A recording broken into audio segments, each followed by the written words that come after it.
Gold hub తాకట్టులో ఉన్న బంగారాన్ని విడిపించి కొనబడును. అదే రోజు ఆన్లైన్ ధరకు కొని డబ్బులు ఇవ్వబడును. నమస్తే, వెల్కమ్ టు మనం టీవీ. నేను వలి. ప్రస్తుతం నాతో పాటు స్టూడియోలో ఉన్నారు ప్రముఖ రాజకీయ విశ్లేషకులు చందు శ్రీనివాస్ గారు. వారితో మాట్లాడదాం. చందు గారు నమస్కారం. సార్ నమస్కారం వలి గారు. చందు గారు, శుక్రవారం రోజు చంద్రబాబు నాయుడు గారితో పవన్ కళ్యాణ్ గారు భేటీ అవుతున్నారు. ఎలాగూ కూటమి ప్రభుత్వం వచ్చేస్తుందన్న ఒక ధీమా ఇద్దరులో కనిపిస్తుంది. సో ప్రభుత్వం ఏర్పడిన తర్వాత ఏ అంశాల మీద దృష్టి పెట్టాలో కూడా డిసైడ్ అయిపోయినట్టు తెలుస్తోంది. మనకు అందుతున్నటువంటి సమాచారం ప్రకారం పవన్ కళ్యాణ్కి రెవెన్యూ శాఖ అలాగే డిప్యూటీ సీఎం ఇచ్చే ఈ బాధ్యతలకు సంబంధించి కూడా పూర్తి స్థాయిలో చర్చ జరుగుతుంది. ఎందుకంటే ల్యాండ్ టైటిలింగ్ యాక్ట్ ఏ రకంగా ప్రభావం చూపించిందో మనం చూసాం. ప్రజలు ఆవేదన కూడా మనం అబ్జర్వ్ చేసాం. సో డెఫినెట్గా మీ భూమికి నాది బాధ్యత అని పవన్ కళ్యాణ్ చేతే చెప్పించబోతున్నారు. ఏమంటారు? బాగానే ఉంటుంది. అంటే రెవెన్యూ చాలా కీలకమైన వ్యక్తి. ఏదైతే ఆర్థిక శాఖ, revenue, home, law and order ఇవి చాలా కీలకం అన్నిటికంటే మంత్రి పదవులు. మీరన్నట్టు భూమి ఒకటే సార్ వలి గారు. ఈ భూమి నాది కాదు అనే భావన ఎప్పుడైతే ప్రజల్లో వచ్చిందో, ఉన్న చచ్చిపోయినట్టు అనే భావనతో 46 లక్షల మంది ఓట్లు వేయటానికి వెళ్ళారు. ఆ ఓట్లే చాలా కీలకం. ఆ 2.09 అంటే 3% ఓటు ఏందనుకుంటున్నారు? ఇప్పుడు ప్రభుత్వం దిగిపోవటానికి, ఈ కూటమి అధికారులు రావడానికి ఆ 3% ఓటే చాలా కీలకం. ఇప్పుడు నా రాష్ట్రం అభివృద్ధికి నోచుకోలేదు, నిర్వీర్యం అయిపోతుంది. నా ల్యాండ్ నాది కాదా? నా తండ్రి నుంచి, నా వారసత్వం నుంచి ఒక అరెకరమో ఎకరో పొలం ఉండాలని కోరుకుంటారు. ఎక్కడ ఉద్యోగాలు తెచ్చి వెళ్ళినా అది కూడా నాది కాదు, ప్రభుత్వం లాక్కుంటుందంటే ఇంకా అది ఆ ఓటు రూపంలో ప్రజలు సమాధానం చెప్పారు. మీరన్నట్టు ఇది కీలకమైనది. ఇది ఆ మట్టి వాసన తెలిసినోడు, ఆ భూమి విలువ తెలిసినోడు ఓటేశాడు. అదే అధికార పార్టీ దిగటానికి ప్రధానమైన కారణం అవుతుంది. ఇంకోటి మీరన్నట్టుగా రేపు జరిగే మీటింగు చాలా కీలకమైంది. ఎవరికి వాళ్ళు, వీళ్ళేమో ప్రమాణ స్వీకారం 9వ తారీఖున వాళ్ళు పరీక్ష చేసుకున్నారు. అమరావతిలో చంద్రబాబు నాయుడు ప్రమాణ స్వీకారం అని వీళ్ళు పరీక్ష చేసుకున్నారు. వాళ్ళు 175 అంటున్నారు, వీళ్ళు 140 అంటున్నారు. 175 వచ్చే పరిస్థితి లేదు, 140 వచ్చే పరిస్థితి లేదు. ఓరావరి పోరు 3% లిటిల్ బిట్ మార్జిన్లో వైసీపీ 30 సీట్లు కోల్పోతుంది. ఓరావరి పోరులో యంగ్స్టర్స్ కూటమి వైపు, ఎస్సీ సాలిడ్గా 80%, ఎస్సీలో 80% జగన్ వైపు, ఏజ్డ్ పీపుల్ జగన్ వైపు, అట్లనే తటస్థులు మిగతా వాళ్ళు కమ్యూనిటీ, కాపు కమ్యూనిటీ 90% పోలరైజేషన్ అయింది. ఇది బెస్ట్. వీళ్ళ చరిత్రలో 5 దశాబ్దాల నుంచి కమ్మ కాపు కలవదనేది ఉంది. ఫస్ట్ ఈక్వేషన్ మీద పవన్ కళ్యాణ్ ఈ స్ట్రాటజీ మీద కొట్టాడు. అది ఓటు పోలరైజేషన్ అయింది. ఈ పాయింట్ ఆఫ్ వ్యూలో మీరు అన్నట్టు రేపు జరిగే ఈ మీటింగ్లో వీళ్ళిద్దరే కీలకమైన వ్యక్తులు. వీళ్ళిద్దరూ ఒకళ్ళు వెనక ఒకళ్ళు కాదు. అంటే రేపు మీటింగ్లో పూర్తిగా ఎన్ని మంత్రి పదవులు వస్తాయి జనసేనకి దీనికంటే ముందు రేపు కౌంటింగ్ మీద పూర్తి కాన్సన్ట్రేషన్ ఉంటుంది. ఒకవైపు సజ్జల మీరు మాట్లాడింది మీకు తెలుసు, మీరు ఎవరు ఏమాత్రం తగ్గొద్దు అనేది. అదే సమయంలో జనసేన తగ్గరు, వైసీపీ తగ్గరు. అదే వైసీపీ అలా ఉంటే జనసేన, టీడీపీ అని తగ్గే పరిస్థితి లేదు. వాళ్ళ చాలా ఇదిగా ఉంటుంది. దీంతో పాటు సెంట్రల్ ఫోర్సులన్నీ దింపారు. లా అండ్ ఆర్డర్ ఎటువంటి ఇబ్బందులు ఏమి ఉండవు. అరాచకం చేసి ఇదేదో గందరగోళ పరిస్థితులు చేయాలంటే కుదరదు. ఇక్కడ అంత సెంట్రల్ ఫోర్సుల చేతులు, ఎలక్షన్ కమిషన్ చేతులు అయిపోయింది. కాబట్టి రేపు జరిగే దాంట్లో సమర్థవంతంగా కౌంటింగ్ ఏజెంట్లు ఉండటం. 2 ప్రభుత్వం ఎలా ఇప్పటికే కొంతమంది అధికారులు మనకు తెలిసిన విశ్వసనీయ సమాచారం ప్రకారం చంద్రబాబు నాయుడు కలుస్తున్నారని తెలుస్తుంది. ఎందుకంటే అపారమైన అనుభవం, 4.5 దశాబ్దాల అనుభవం ఎవరు కాదనలేనిది. అదే సమయంలో మంత్రులు నిర్వీర్యంతో ఉన్నారు. మన అంబటి రాంబాబు, రోజా, మిగతా అంతా కొడాలని ఇవన్నీ చూస్తూ ఉన్నాం. ఇకపోతే వాళ్ళు కూడా ఫ్రస్ట్రేషన్, అధికార పార్టీ దిగిపోతున్నాం అనే భావన వాళ్ళు కలిగింది. చంద్రబాబు నాయుడు గారు వస్తున్నారనేది ఇక్కడ అధికారులు కలిగింది. అదే సమయంలో డెసిషన్ ఎవరు తీసుకోవాలా కూటమిలో? పవన్ కళ్యాణ్, చంద్రబాబు గారు. కాబట్టి నేను సీఎంగా ఉన్నప్పుడు రెవెన్యూ శాఖ, ఈ ల్యాండ్ సీలింగ్ యాక్ట్ చాలా కీలకం కాబట్టి నేను నీకు భరోసా ఇస్తానన్న భావన మీరైతేనే వింటారు అనేది చంద్రబాబు నాయుడు చెప్పొచ్చు. సో ల్యాండ్ టైటిలింగ్ యాక్ట్ ని పూర్తిగా రద్దు చేసేస్తారు. నాతో పాటు డిప్యూటీ సీఎంగా మీరు ఉంటారు, పరిపాలన మీద గ్రిప్ ఉంటుంది, ప్రజల్లో మనగలుగుతారు. నాకంటే మీరు ప్రజల్లో ఎక్కువగా ముందుంటారు కాబట్టి వాళ్ళకి నమ్మకం మన కూటమి కలిగించినట్టు ఉంటుంది అనేది ఆ శాఖ ఇస్తే వెల్ అండ్ గుడ్. ఓకే, ఈ రద్దు చేయడంతోనే పాస్ పుస్తకాల మీద జగన్ బొమ్మ ఇవన్నీ ఇక మార్చేస్తారు. ఏముండవు సార్. ఇక్కడ ఎవరిది సార్?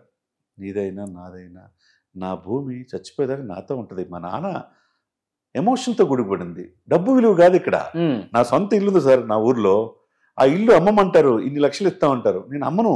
ఎందుకంటే నాన్న జ్ఞాపకాలు, మా అమ్మ జ్ఞాపకాలు. అది ఎక్కడైతే స్థలాలు ఉన్నాయో ఆ స్థలం మీద పాస్ పుస్తకం మీద జగన్మోహన్ రెడ్డి గారి ఫోటో అధికార పార్టీ వాళ్ళ చేతిలోకి వెళ్ళిపోతే ఎలా చూస్తా ఊరుకుంటారు చెప్పండి? మీరైనా నేనైనా ప్రజల్లో అలాంటి అభద్రతా భావం నుంచి ముఖ్యంగా ఇక్కడ ఉంది ఏంటంటే ల్యాండ్ టైటిల్ యాక్ట్ అని చాలా కీలకంగా పని, దాన్ని సమర్థవంతంగా తిప్పికొట్టలేకపోయారు అధికార పార్టీ. కాబట్టి ఆ ఇది అనేది కూటమి కలిసి వచ్చింది. కానీ ఎక్కడైతే ఉందో ఇది ప్రధానమైన ఇది అంటే ప్రభుత్వానికి వ్యతిరేకంగా బాగా పనిచేసింది అంటారు.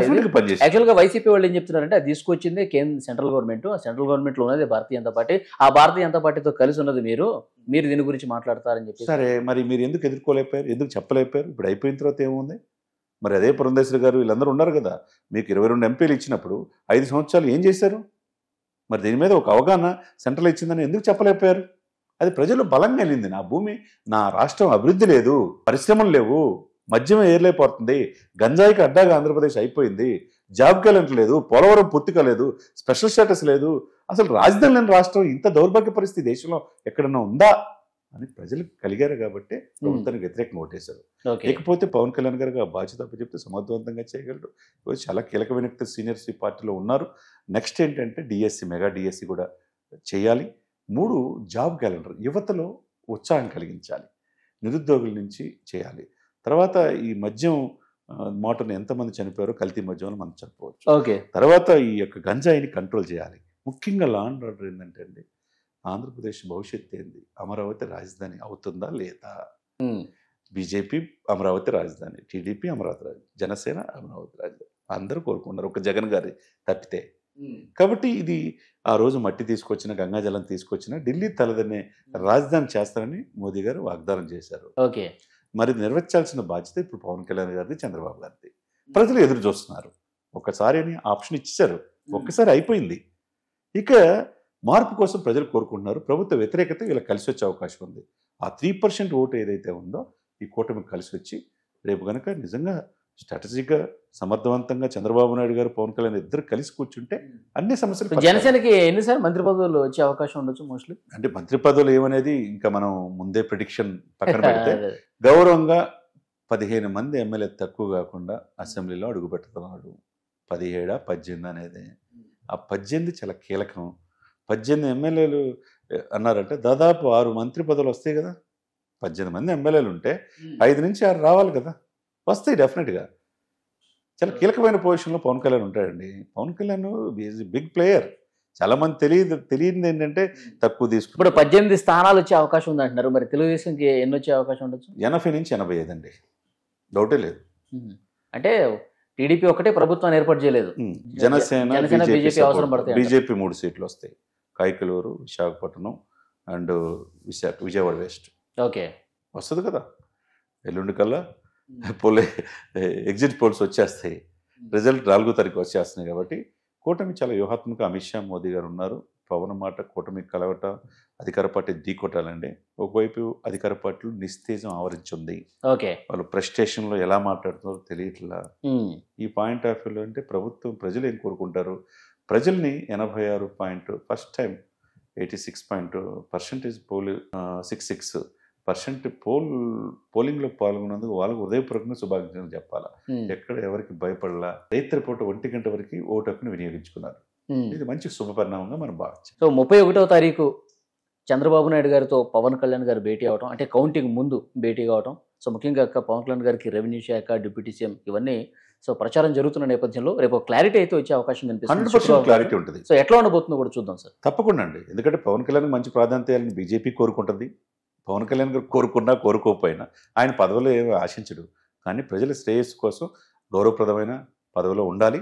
రేపు సెంట్రల్తో డీల్ చేయాలన్నా, రాష్ట్రానికి కావాలన్నా ఒక మంచి పొజిషన్లో ఉండాలి. కాబట్టి ఆయన ప్రాధాన్యత తగ్గకుండా చంద్రబాబు నాయుడు గారు చూసుకుంటారు.